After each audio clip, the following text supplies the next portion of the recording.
हमारा स्वभाव तभी बदलेगा जब हम तीव्रता पूर्वक भजन में लगेंगे। एक महीने में एक बार गुस्सा होने पर एक महीने के भजन का फल ढक जाता है। 12 बार गुस्सा हो गए तो साल भर में तुम्हारे पास रह क्या गया। अच्छे से गुस्सा हो जाने पर एक महीने का भजन का फल ढक जाता है। ये संत जन बावरे थोड़ी कि मारो तो भी गुस्सा नहीं होते, शांत रहते हैं। तो बोले जो मारने वाला है फिर अगर उसको प्रतिकूलता नहीं दी जाएगी तो और बढ़ जाएगा। नहीं, उमा क्षमा साप होते भारी, अपने कर्म जाए अपकारी। जो तुम्हारा अपकार कर रहा है उसे क्षमा कर दो, तुम्हारी क्षमा उसके लिए सांप से भी बढ़कर जाकर दंड देने वाली बन जाएगी। तुम्हारा भजन तो बढ़िया बच गया और उसको दंड सांप से भी अधिक मिल जाएगा। उमा क्षमा साप होते भारी, अपने कर्म जाए अपकारी। छोड़ो उसको, शांत रहो। कोई बात करे तो बहुत नम्र और मृदु बात करो और सावधानी पूर्वक जीवन व्यतीत करो। ऐसे किसी स्त्री पुरुष से बात ही न करो जिससे कोई संबंध नहीं है। व्यर्थ में नेत्रों को बहुत संभाल के, वाणी को बहुत संभाल के रास्ते चलते, श्री हरिवंश, जिधर वो श्री हरिवंश आया उधर से मुंह फेरो और फिर बोलो श्री हरिवंश तो चल दो। साधु का स्वभाव ऐसा नहीं होता। ऐसे करोगे फंस जाओगे, ऐसे करोगे फंस जाओगे। बिल्कुल नहीं फंसना। कोई श्री हरिवंश नाम के सहारे, राधा नाम के सहारे आपसे नेत्र मिलाना चाहता है, आपसे बातचीत करना चाहता है, बिल्कुल नहीं है श्री। और अगर स्त्री शरीर में है तो बोलना ही नहीं है। कोई पुरुष आपसे कह रहा है भाई जी श्री हरिवंश, बोलना ही नहीं। वो भले माने कि गुस्सा है क्या, पागल है क्या, सुनाई नहीं देता क्या, यही माने तो अच्छा है। ज्यादा अपने को प्रवीण संत न समझ ले, नहीं तो फंसने में देर नहीं लगती। माया फौरन फंसा लेती है, चित्त वृत्ति आकर्षित हो जाती है। इसलिए अपना स्वभाव बदले। भजन का फल है स्वभाव का बदलना। पूरी चेष्टा करता हूं साधना में, परिस्थिति में सुधार संतोषजनक नहीं आ रही, बड़ी निराशा छा रही है। जो साधक भगवान की कृपा का आश्रय लेकर साधना करता है, साधना में संलग्न है, प्रमाद नहीं करता, और ये स्थिति है कि संतोष नहीं हो रहा है, बढ़िया बात है। भगवान की कृपा का भरोसा करके साधना में कोई कमी नहीं पर संतोष नहीं हो रहा, ये बढ़िया बात है। संतोष होना बहुत हानिकारक है साधना में। साधना में असंतोष बढ़िया है। कभी संतोष नहीं, और भजन और भजन और साधन। संतोष हो गया तो मन कहेगा नियम तो पूरा ही हो गया, थोड़ी देर मनोरंजन कर लेते हैं। संतोष नहीं होना चाहिए, पर भगवान की कृपा का आश्रय और सच्चाई से साधना में लगन पूर्वक लगना। अमर पद की प्राप्ति का उपाय क्या है? उस मायातीत, कालातीत, अकाल पुरुष की प्राप्ति का उपाय क्या है? चिंतन। अनन्य चिंतयन्तो माम। भगवान ने कहा अनन्य चेता सततम यो माम स्मरति नित्यशः तस्याहम सुलभा पार्थ। मैं उसके लिए सुलभ हो जाता हूं जो निरंतर मेरा चिंतन करता है। नाम का चिंतन, रूप का चिंतन, गुण का चिंतन, बस चिंतन चलना चाहिए। चिंतन, भगवत चिंतन से अमर पद की प्राप्ति होती है। जब युद्ध जैसे कार्य में भी भगवत चिंतन हो सकता है तो हर कार्य में भगवत चिंतन हो सकता है। माम स्मर युद्ध च। जब युद्ध जैसे कार्य में भगवान का स्मरण हो सकता है तो कोई भी कार्य ऐसा नहीं जिसको करते हुए हम भगवत स्मरण ना कर सके। निरंतर भगवत स्मरण ही अमर पद, भगवत प्राप्ति, परम पद के उपाय हैं। अगर भगवत चिंतन में अंतर पड़ रहा है तो उतना ही अंतर पड़ रहा है अमर पद में। क्या साधना में वेश धारण करना आवश्यक है? ये वेश आचार्य परंपरा से होता है। ये जरूरी नहीं कि वेश धारण करे तभी परम पद मिलेगा, और ये जरूरी नहीं कि वेश धारण कर लिया तो परम पद मिलेगा। अगर वेश धारण करके भजन नहीं हो रहा, मनमानी आचरण हो रहे हैं तो नरक मिलेगा। और वेश धारण नहीं किए, बहुत सही साधना कर रहा तो उसे भगवत प्राप्ति होगी। वेश का विशेष महत्व नहीं है, महत्व भजन का है। भीतर अगर आपके भजन चल रहा है, बाहरी वेश कैसा भी हो तो आपको भगवत प्राप्ति होगी। बाहरी वेश साधु का, भीतर संसार का चिंतन, मान प्रतिष्ठा, रुपया पैसा, तो फिर भगवत प्राप्ति नहीं, नरक की प्राप्ति होगी। वेश आचार्य परंपरा से है। अगर वेश है और उद्देश्य है तो सोने पे सुगंध है, फिर क्या कहना है? मम भक्ति युक्तो भुवनम पुना, तो तीनों लोगों को पावन करने वाला है। लेकिन केवल वेश है, उद्देश्य भगवत प्राप्ति नहीं, भजन नहीं, इधर उधर भंडारा खाते डोलना, रुपया पैसा समेटना, मान प्रतिष्ठा, ये लोक व्यवहार, हंसी मजाक, तो संसारिक जीवन व्यतीत करने से कोई वेश थोड़ी भगवत प्राप्ति करा देगा।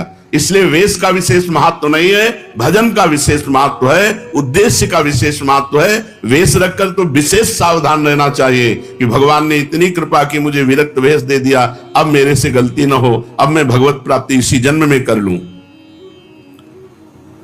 सोते हुए जब कैसे होता है? जब कहा जाता है 24 घंटे जप करो, तो सोने में तो 6 घंटे जाते हैं, तो 6 घंटे तो जप नहीं होता। नहीं, जब हम निद्रा में जा रहे हो और भजन करते हुए सो गए, तो हमारा जितना सोने में समय जाएगा वो सब भजन माना जाएगा। जैसे मरते समय नाम ले लिया तो पूरे जीवन क्या किया है परिणाम नहीं देखा जाएगा, आपको भगवत प्राप्ति होगी। ऐसे सोते समय नाम जप करते हुए सो गए तो 6 घंटे, 7 घंटे, 5 घंटे, 4 घंटे जो सोए वो भजन का फल मिलेगा। इसलिए सोते समय बहुत होश में होना चाहिए।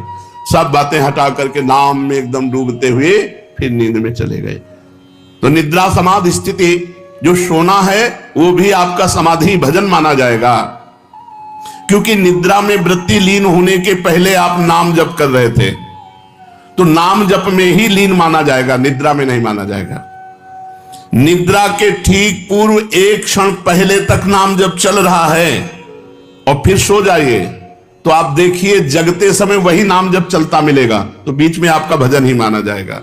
ऐसे 24 घंटे भजन माना जाएगा। प्रश्न कर रहे हैं, भजन करने के लिए क्या घर छोड़ना आवश्यक है? कि भाई अब भजन करना है तो घर द्वार छोड़ दे। हमें लगता है कि अगर भजन का अभ्यास नहीं तो बाहर ज्यादा माया जाल है, बाहर ज्यादा माया जाल है, घर की अपेक्षा बाहर ज्यादा भ्रष्ट होने के चांस हैं। अब कहीं तो कमरा लोगे, कहीं व्यवस्था, तो रुपया कैसे मिले? तो धनी पुरुषों का संग करो, फिर व्यभिचार और नाना प्रकार की गलतियां और नाना प्रकार के दोष हो जाते हैं। घर में अपनी कमाई का खा के दूसरों का उपकार करते हुए जो भजन करता है बहुत जल्दी सिद्ध हो जाता है।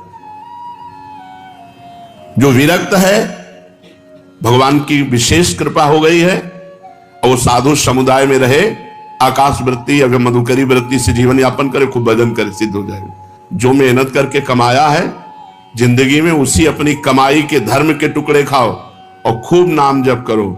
अगर धाम आदि की यात्रा करो तो अपने पैसे से करो, 1 पैसे का किसी से सहयोग मत लो, 1 पैसे की वस्तु किसी से मत खाओ। गृहस्थ धर्म में ऐसे, और विरक्त धर्म में माधुकरी वृत्ति या आकाश वृत्ति से जो भगवान देते हैं, और समुदाय में रहे, क्योंकि अलग रहने पर मनमानी आचरणों के होने की संभावना है, और समुदाय में एक दूसरे की सुरक्षा बनी रहती है। घर में भगवान का नाम लेने से, भगवान में मन लगाने से ज्यादा अच्छा है। हाँ, जो जीवन भर भजन करता रहा है और उसने देखा हमारे कर्तव्य का कार्य पूरा, बच्चों का ब्याह हो गया, संसार, ए भाई राधे श्याम, और चला, वो बात अलग है, वो बात अलग है।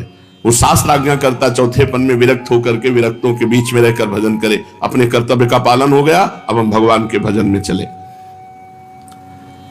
कहते हैं कि जो भजन नहीं करता वो आत्महत्यारा है, जो भजन नहीं करता वो आत्महंता है, आत्महत्यारा है। ऐसा क्यों कहा गया?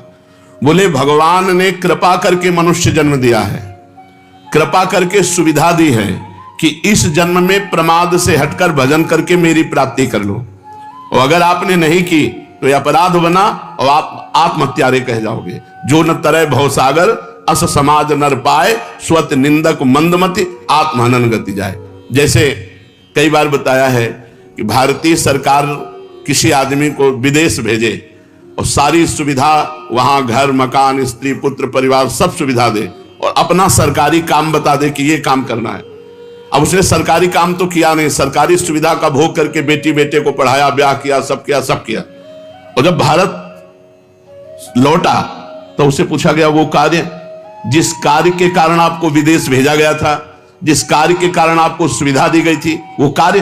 बोले वो कार्य तो नहीं हुआ, तो वो दंडनीय अपराध होगा और उसे जेल मिलेगी, क्योंकि उसको उस कार्य के लिए सारी सुविधाएं दी गई थी। तो भगवान ने मृत्यु लोक में मनुष्य रूप में हमें भेजा भारत में, किस लिए? जाओ साधन धाम मोक्ष कर द्वारा, साधना करो और अपने जीवन को मुक्त अवस्था में लाओ, भगवत प्राप्ति कर लो। तो लड़का पत्नी परिवार सबका पालन पोषण किया, खूब सब कुछ किया, लेकिन प्रधान सरकारी कार्य भजन करके भगवत प्राप्ति ये नहीं किया, तो आपको जो गति आत्महत्यारे की होती है वही दुर्गति आपकी होगी। हम आपसे और समझना चाहते हैं। कुछ ऐसा कहा जाता है कि अगर राम के साथ सीता की उपासना न करे और कृष्ण के साथ राधाजू की उपासना न करे तो नरकगामी होते हैं, ऐसा सुना है? नहीं, शास्त्रों में जो वर्णन है उसको समझना है। भगवान श्री राम या भगवान श्री कृष्ण का जब आप पूजन करते हैं तो उसी में शक्ति विराजमान है, वो अकेले कभी रह नहीं सकते। शक्तिमान शक्ति में ही विराजमान है, शक्ति शक्तिमान में ही विराजमान है, दोनों अभेद हैं। शक्ति और शक्तिमान कभी अलग हो ही नहीं सकते हैं। इसीलिए भगवान शिव ने अर्धनारीश्वर करके दिखाया, इसीलिए हमारे प्रिया प्रीतम मिलित रूप दिखाए। रूप बेली प्यारी बनी सुप्रीतम प्रेम तमाल, दो मन मिली एक भय श्री राधा वल्लभ लाल। दोनों प्रिया प्रीतम मिलित रूप हैं। यदि रामकृष्ण के उपासकों को नरक जाना पड़े तब तो धोखा ही धोखा हो गया। ऐसा जो कोई वर्णन करता तब तो धोखा ही हो गया। विवेक पूर्वक यहां उपासना करने की भावना है कि जब हम राम जी का उपासन कर रहे हैं तो उसमें सिया जी भी विराजमान है, जब कृष्ण जी की उपासना कर रहे हैं तो उनमें राधाजू भी विराजमान है। वस्तुतः एक की हो ही नहीं सकती, क्योंकि अकेले कभी रहते ही नहीं। शक्तिमान में तो शक्ति विराजमान है, तभी तो, बिना शक्ति के कुछ है ही नहीं। तो जब हम राम जी की पूजा कर रहे हैं तो उनकी शक्ति की भी पूजा हो रही, सिया जी साथ है। जब श्याम जी की पूजा कर रहे हैं तो राधाजू साथ है। तो शक्तिमान को छोड़कर शक्ति की अलग उपासना कर ही नहीं सकता कोई। दोनों पृथक हैं ही नहीं, दोनों पृथक दिखते हुए भी अभिन्न हैं। जैसे श्री हरिवंश सुरीत सुनाऊं, श्यामा श्याम एक संगाऊं, छिन कबौन अंतर हुई, प्राण सु एक देह है दोई। प्राण सु एक देह है दोई, देह दो है और प्राण एक है, मन एक है, रुचि एक है, स्वभाव एक है, वैसे एक है। जो मनुष्य इनको भिन्न भिन्न मानकर पूजा करता है उसको मान सकते हैं, जो अंतराय रखता है। लेकिन भगवान की पूजा करने वाला कभी नरक कैसे जा सकता है? एक बात आपसे पूछते हैं कि भजन जब अनुकूल परिस्थिति होती है तो खूब होता है, और जब प्रतिकूल परिस्थिति आ जाती है तो भजन नहीं होता है। बड़ी समस्या है। भजन अमुक परिस्थिति में होता है, वो भजन ही क्या? भजन का अभ्यास परिस्थिति से नहीं, परिस्थिति से ऊपर उठ के हर परिस्थिति में भजन। बड़ी कृपा रही, भूखे रहकर भजन, खा के भजन, सर्दी में भजन, ओढ़ के भजन, गर्मी में भजन, एसी में भजन, हर परिस्थिति में भजन हमारा होना चाहिए। ये देख लो, ये हा राधा राधा राधा, और जब गर्मी पड़ रही वो बड़ी गर्मी है, ऐसा नहीं। गर्मी है तो राधा राधा, और एसी है तो राधा राधा, भूखे हैं तो राधा राधा, छके हैं तो राधा राधा। वो भजन ही क्या जो परिस्थिति में हो, अनुकूल परिस्थिति मिली भजन हो गई, और भूखे हैं तो भोजन का चिंतन हो रहा है, नहीं रख। ये अपने को कसना चाहिए, एक आध दिन भूखे रखकर भजन करना चाहिए कि देखें हमारा भूख में भजन होता है कि नहीं।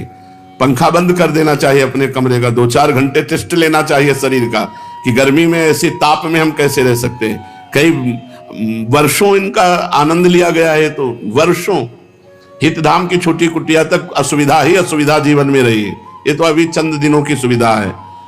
प्रत्येक परिस्थिति में भजन स्मरण, चाहे प्रतिकूल परिस्थिति हो चाहे अनुकूल परिस्थिति हो, भजन नहीं छूटना चाहिए।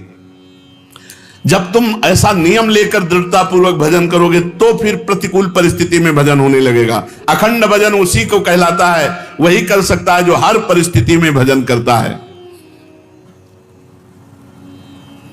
साधक के जीवन में कभी कभी दुर्भाग्य का भी अवसर आता है, वो अपने को हे समझने लगता है। जब जगत उसका अपमान करे, संसार उसकी निंदा करे, कोई उसको पूछे ना, तो उसे प्रसन्न होना चाहिए कि अब भगवान के मिलन की बात आ रही है। सम्मान, अनुकूलता, सुख ये भगवान से अलग करते हैं, अपमान, प्रतिकूलता, दुख ये भगवान के सम्मुख करते हैं। जो साधक अपना चुना हुआ साधन करता है उसमें जरूर अहंकार आ जाता है। मैं व्रतशील, मैं मौनी, मैं तपस्वी, मैं, फिर उसको गिरना पड़ेगा। ये माया बड़ी बलवती है। दैवी है शागुणमयी मम माया दुरत्या, बड़े बड़े ऋषि मुनियों को मोहित कर लेती है। तो यदि आप साधन का अहंकार करेंगे तो भ्रष्ट हो जाएंगे, पहला। दूसरा, आप साधन नहीं करते, साधन में पाखंड करते हैं, दिखावा करते हैं, अच्छे साधक नहीं हैं, तो आप भ्रष्ट हैं ही। तीसरा, आपको अपने साधन से बढ़कर सुख विषय भोगों में लगता है, इसलिए भ्रष्ट हो जाते हो। 3 कारण हैं जो साधक साधना में चलते हुए भ्रष्ट हो जाते हैं। उनमें 3 कारण है। पहला, साधना का अहंकार। दूसरा, साधना में पाखंड, दंभ, दिखावा। और तीसरा, साधना से सुख मिलने वाले भगवदानंद से बढ़कर सुख भोगों में देखना। इसलिए जो तुम्हारे उर में वासना है उसको भोगना पड़ेगा, तो आप भ्रष्ट हो जाएंगे।